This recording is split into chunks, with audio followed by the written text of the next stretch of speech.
The offense is showing signs of improvement. That's where we start in this episode of Locked On Patriots.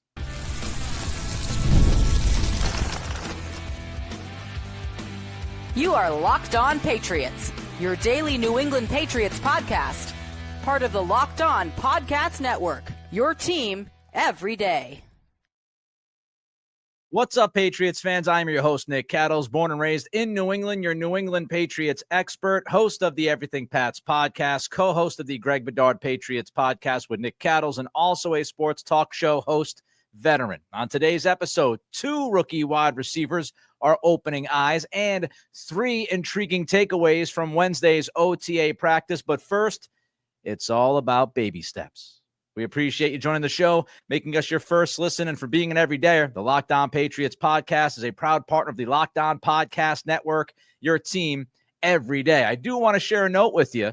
Starting next week from June 2nd through July 14th, that Monday, so June 2nd to July 14th, we will have a podcast on Monday, Wednesday, and Fridays for all of you. So we will have 3 days a week podcasts from June 2nd to July 14th. And then when July 14th hits, we go back to 5 days a week as we get ready for training camp. You know, it's critical. It is critical during this time to be reasonable expectations, a reasonable understanding as to what the team is trying to accomplish when they're trying to accomplish it. In this time of year, with all the new offense, we're talking new offensive skill position players, new offensive linemen, new offensive coordinator, new all over the place. That's why it is critical to be reasonable and understand with that much new going on, we're looking for baby steps. When we talk about offensive improvement during this time of year, we talk about baby steps. It is very unlikely for somebody to take a gigantic leap in late May. It's just not usually how it works. So I've got some good news. When we think about baby steps, Drake Maye, second practice at OTAs in front of the media, he took some baby steps. Here's Greg Bedard writing about Maye. After throwing 4 interceptions last week, he did not throw any today, although he and Garrett Bradbury had a fumbled snap. Bedard writes, I had Maye 9 of 15 with a sack and a fumble. Maye is obviously still feeling things out, working through his progressions and playing on the slow side. That's to be expected for a 22-year-old quarterback in a new system. New. Baby steps. Now, Bedard did say in the podcast that I co-host with him, he did say that Maye, even though he's still on the slower side, reading progressions within this offense, he felt like Maye was processing things a little bit quicker than he was processing them last week. Baby steps. If Drake Maye in late May is just a little bit quicker processing things in front of him, that's a good sign. I know we all want him to be a top 10 quarterback right now. That would be a perfect world. It would be great if he went out to the practice field and was lighting things up every single time the media got to see him play. But that's unreasonable.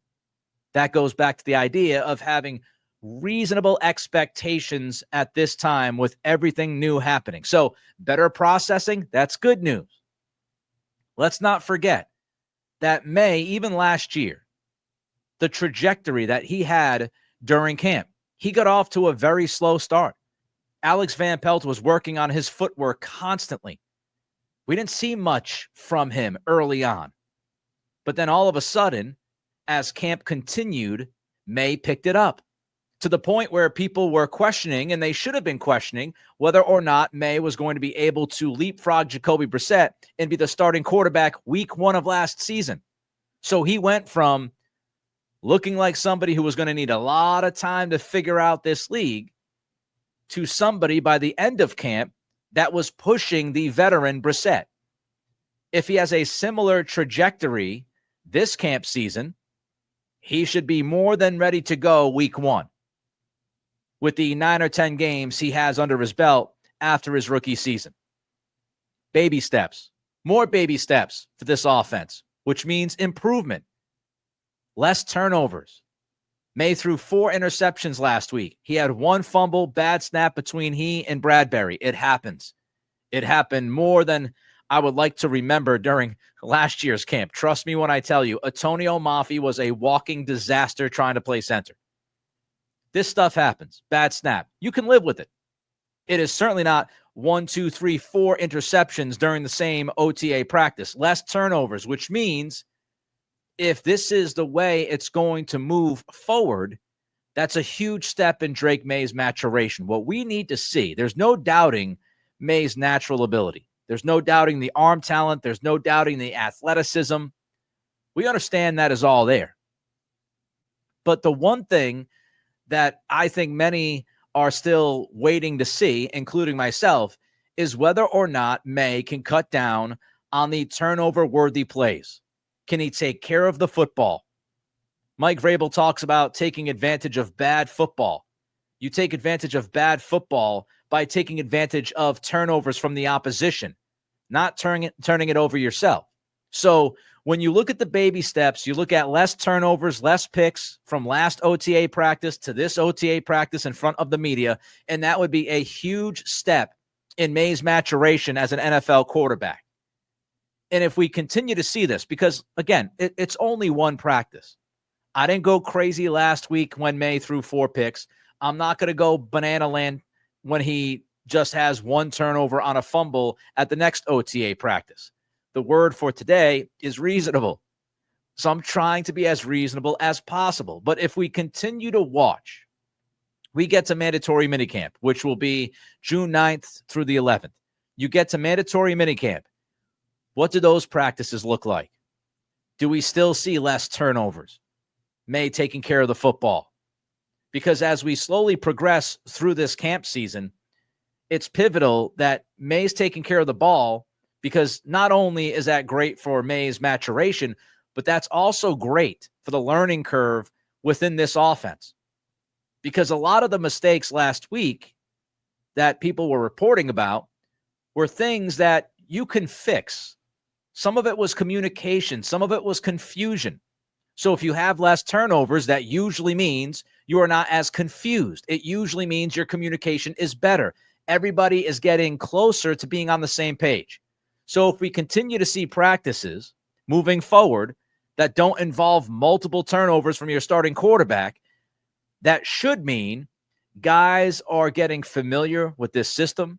They're understanding the scheme, and they know what everybody is supposed to be doing. Baby steps. Will Campbell. Will Campbell had some progress at this second OTA practice. Back to Greg Bedard. He wrote, Campbell had a couple of reps he'd want back, but seemed to improve. Moves well and is smart. That's not a shocker. Leading into the draft, we talked about Campbell's excellent athleticism. We talked about his super high football IQ. So the fact that he's moving really well and seems to be really smart, that should not surprise any of us. Evan Lazar posted the following. Campbell versus Keion White has been a good matchup through 2 open OTAs. White beat Campbell's two-hand punch, for a pressure around the edge. Some wins for the Patriots rookie, too. The goal for Will Campbell as we move towards training camp in late July, you want Campbell to show that he's generally good at left tackle as he gets to walk into his first NFL training camp. If by late July we're getting reports that Campbell's done a good job, that's really good news because he's so new to this. He's still only 21 years old, just turned 21 a few months ago. So the goal for Will Campbell and pretty much all these rookies is to be generally good by the time you get to training camp. And it sounds like Campbell progressed, baby steps. He got better from last week to this week. And by the way, Keion White is a great test for Campbell during these OTAs. He's going to be a great test for him at minicamp. He's going to be a great test for him during training camp. We talk about Will's arm length and all of that. Keion White has 34-inch arms. So he's got 34-inch arm length, which is something that could bother Campbell, theoretically. And we also look at Keion White. when he was a defensive tackle prospect in the 2023 draft class. He scored a 9.91 relative athletic score, which ranked him at the time 14th out of almost 1,500 defensive tackles from 1987 to 2023. So great test for Will Campbell because Keion White has good length and he has elite athleticism. And those are the two things that could theoretically bother Will Campbell. So getting reps against that guy every single day could be big for his development.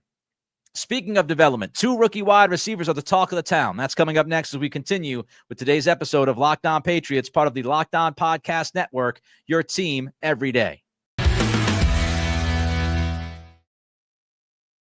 The NBA playoffs are in full swing, and every night delivers highlight-worthy performances, major momentum shifts, and can't-miss moments, whether it's a game-winning shot or a breakout player. How about Tyrese Halliburton?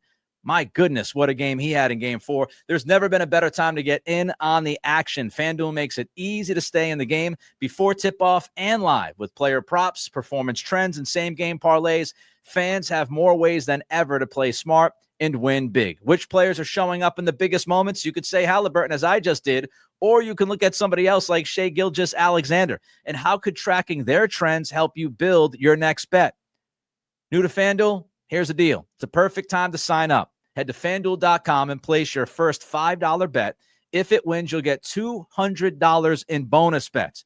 Make every moment more with FanDuel, the official sports betting partner of the NBA. Let's talk about rookie wide receivers. It's early. It's early. There's the caveat, the disclaimer, the warning. It's early, but 2 rookie wide receivers have consistently opened eyes during these first 2 OTA practices that the media has watched. In those 2 rookie wide receivers, we're talking Kyle Williams and Efton Chism III. Let's start with Kyle Williams. It sounds like Williams is taking advantage of the opportunities that he is getting early during this camp season. Let's get back to Greg Bedard writing about Kyle Williams' day. Josh Dobbs had the better day because he made more plays down the field, including the play of the day, a bomb down the right sideline to Williams, who did a great job stacking the cornerback and giving Dobbs room to throw to the sideline. Stick a pin in that term, stacking the cornerback. Evan Lazar posted, Williams' separation has flashed in the 2 practices the media has attended. Separation is critical.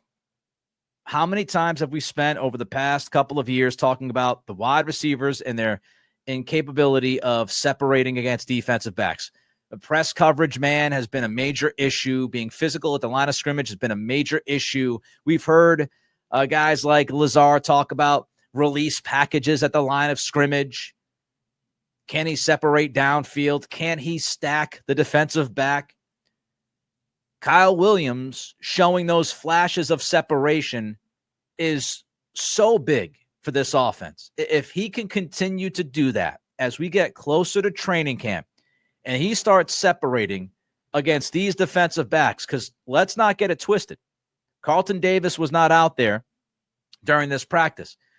But if Williams is separating consistently against the Christian Gonzalez's, Carlton Davis's of the world, he is certainly going to separate against most NFL cornerbacks. I mean, even Alex Austin is a pretty good challenge for a rookie wide receiver. The separation is huge, but it's not just the separation, because Tyquan Thornton could get separation at times. It's also the technique. It's the route running. And that's why I stuck a pin in Greg Bedard's post about how Williams stacked the cornerback, got up on the cornerback, created that space, made the play downfield. So when you can mix your ability to create separation at the line of scrimmage with some technique like stacking the defensive back, when you can combine those 2 elements, that's what makes you a successful wide receiver. That's what makes you a successful NFL wide receiver. So the fact that Williams is getting separation, the fact that he is showing some technique makes me feel good. where he's at. Am I telling you he's going to catch 100 footballs? Of course not. Am I telling you he's a number one receiver? Of course not. I'm just saying at this spot in the offseason, at this juncture of your progression in your development and what you're trying to do as a rookie, these are good signs. These are good things to hear. They're good things to read. But Williams is not the only rookie wide receiver who is opening eyes. I am here to tell you that the Chism hype continues. The disclaimer again is that it's very early, and we've seen some receivers that have very similar games to Efton Chism. We've seen these guys before. We've seen them have some success early in the camp season, and then they get through mandatory minicamp and they get to training camp, and then they run into a brick freaking wall, and it's just different. It is completely different, and that can certainly happen to Efton Chism.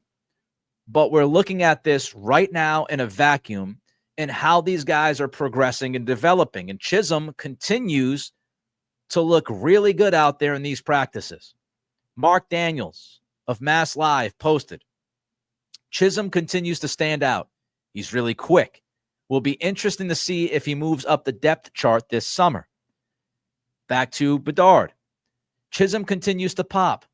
Did a great job coming back on an in cut and then using his jump stop to lose a defender. Let's just go down this road for a minute. And this is well down the road. Again, with the caveat that it's very early. He can certainly hit a brick wall at some point. But let's just go down this road. If Chism continues to stand out, if he continues to make plays, if he starts to climb up the depth chart, the UDFA, Efton Chism III, could absolutely make the Jalen Polk pick last year less hurtful for you. Because in a perfect world, if we're looking at which receiver plays which position within this offense, if you're looking at X and Y and Z, and you're looking at Jalen Polk and you're saying, well, you could play Jalen Polk some in the slot, right? He's not going to be devoted to the outside, especially after you drafted Kyle Williams. But if you're trying to size Polk up to some of these other guys on the roster at his position, and you need somebody to play that slot, and of course you have Pop Douglas, but if you want somebody that brings some impact in different ways than Pop Douglas, like having maybe a bigger frame to block, for example, if you replace Polk with Chism, then the Polk pick, of course, you would want a lot of contribution from the second round pick last year. But let's say, again, going down the road, that pick is, for all intents and purposes, wasted. Well, you feel a little bit better about wasting that pick if you found somebody like Chism as an undrafted free agent, and he has the capability of taking the spot that Polk would have had anyway. So, yes, it hurt for a year, but if Chism can replace Polk, in essence, that makes the Polk swing and miss less hurtful for you moving forward. And I would imagine that Josh McDaniels has an affinity for Chism based off the receivers we've seen here in the past and the quick, short area bursts and the different things that we have read about in cuts, as Bedard wrote, in the jump stop to lose a defender. That's very Julian Edelman, Danny Amendola-esque. So I would imagine that when McDaniels looks at Chism, if he starts to think about ceiling, he might get a little bit excited about it. But the biggest question, no matter if we're talking about Williams or Chism, is can they continue this kind of trajectory? Can they continue this kind of progression throughout the entire camp season? Because right now, they're opening some eyes. But you've got to do it consistently. You've got to do it practice in and practice out. You get to those joint practices, when you get an opportunity, you have to show out. When you get into a preseason game, you've got to make sure that everybody notices you for all the right things. So it's great here in late May. But the million-dollar question is whether or not they can carry this over into mandatory minicamp, into training camp. More of the offense is installed. More things are being added. Things are being subtracted. You get into much more competitive football. Can Chism and Williams continue this step in the right direction as we get to late July? More OTA practice takeaways that you don't want to miss coming up next as we continue with today's episode of Locked On Patriots, part of the Locked On Podcast Network, your team every day.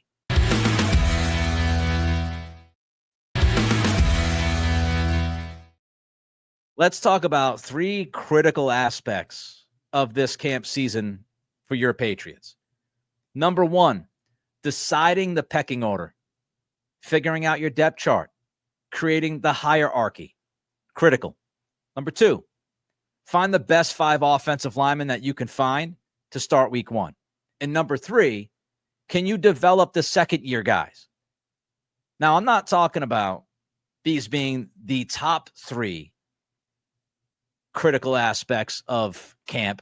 I'm talking about these being 3 of the critical aspects of camp. And what did we learn during the second OTA practice that was open to the media in correlation to those 3 critical aspects I just brought up? Deciding the pecking order. Let's look at the wide receiver competition. What did we learn this week about the wide receiver competition? Greg Bedard noted that the wide receiver rotation, you had Pop, Bourne, and Booty continuing to get a lot of time. So it sounds like those were your top 3 receivers in the second OTA practice. It was Pop, it was Bourne, it was Booty.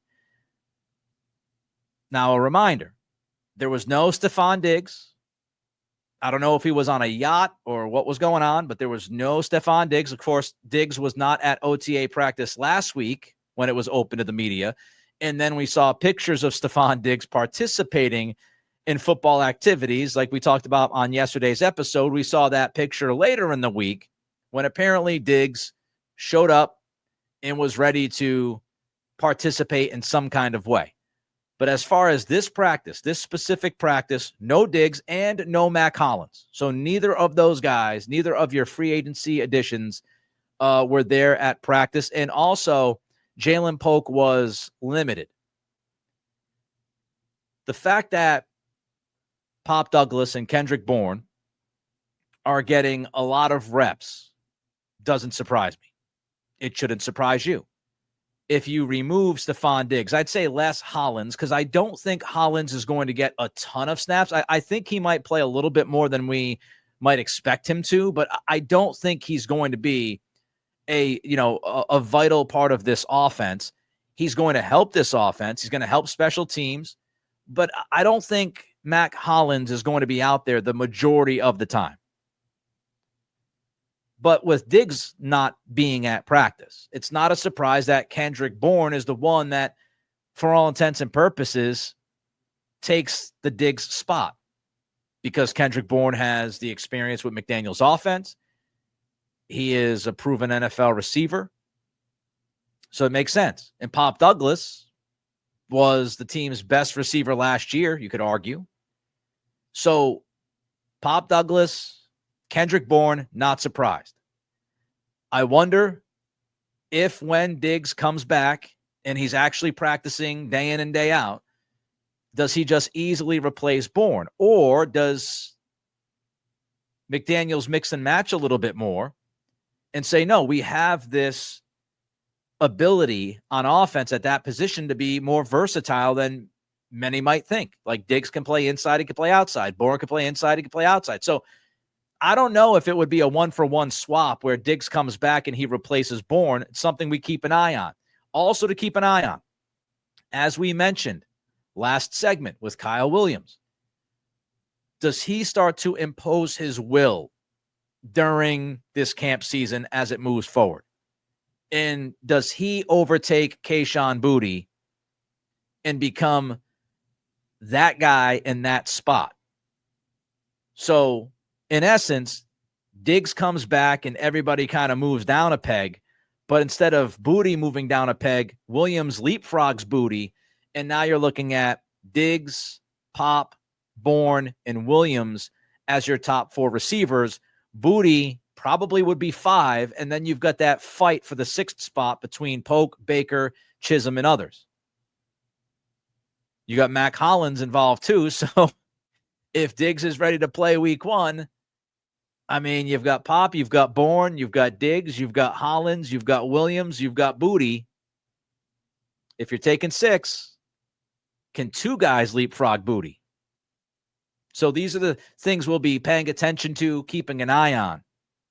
But the wide receiver competition is certainly going to be a story as we move all the way through camp. And that competition includes Javon Baker.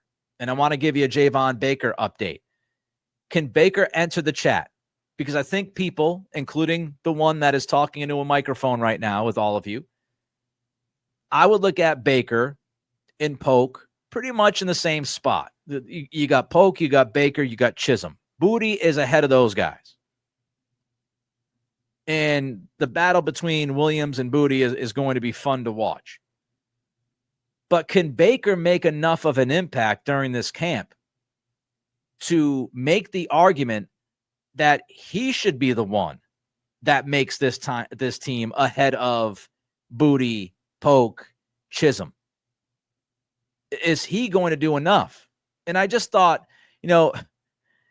it was like the perfect Javon Baker story from what happened at practice that was open to the media. Mike Reese posts this. Mike Vrabel walked to the locker room with Baker after practice, continuing to coach him based on one play. Baker caught a deep pass, appearing to push off, and celebrated afterwards. Vrabel wanted him back in huddle quickly and had let him know that in decisive terms. Greg Bedard also posted that Baker made a few plays down the field. It's really just like the perfect Baker anecdote, because when you think about Javon Baker, he's got that enticing talent that we all saw with the highlights and what he did in college. But then it just seems like there's always something else with Baker. Same kind of vibe with Jalen Polk last year. Just there's always something else. There was the airport thing. There was when he got drafted and talked about people jumping out of wheelchairs. There were these celebrations during camp like he obviously had during this practice where, all right, settle down a little bit. You made a play, but relax. You're slowing the process down. And it's the on-field enticing talent in hopes that he can figure it out, but it's the off the field and even on the field shenanigans that he seems to get himself into. And I think Javon Baker is going to be a very interesting litmus test for Mike Vrabel's approach. And can he get something out of guys that have some of those shenanigans? Because the idea is that Vrabel is that kind of guy, that kind of head coach that can make the connection and help Baker understand, if you want to be a successful NFL player, this is what you've got to do. So this is going to be a nice early test for Vrabel and the offensive coaching staff to see if they can get that out of Baker and knock some of the other stuff off. All right, one last note. A surprise left guard competitor. Tyrese Robinson, according to reports, got more reps at this practice, was out there playing a decent amount at left guard. And it feels like the Patriots might be going with the more the merrier approach at left guard. And Tyrese Robinson, we haven't talked about him nearly at all. He was brought in from Minnesota last year, the practice squad, and he's getting more reps. And he was more a part of the conversation in this OTA practice versus last week's OTA practice. And I just wonder, like it goes back to the idea of picking the best 5 offensive linemen for week 1. What kind of timeline are the Patriots working with? Because you've got to make these decisions and you've got to make sure that you have your best 5 to give them time during camp, during joint practices. You got to make sure you give them enough time to build that chemistry and get into the season week 1 feeling like they're ready. And maybe Robinson ends up being that guy at left guard.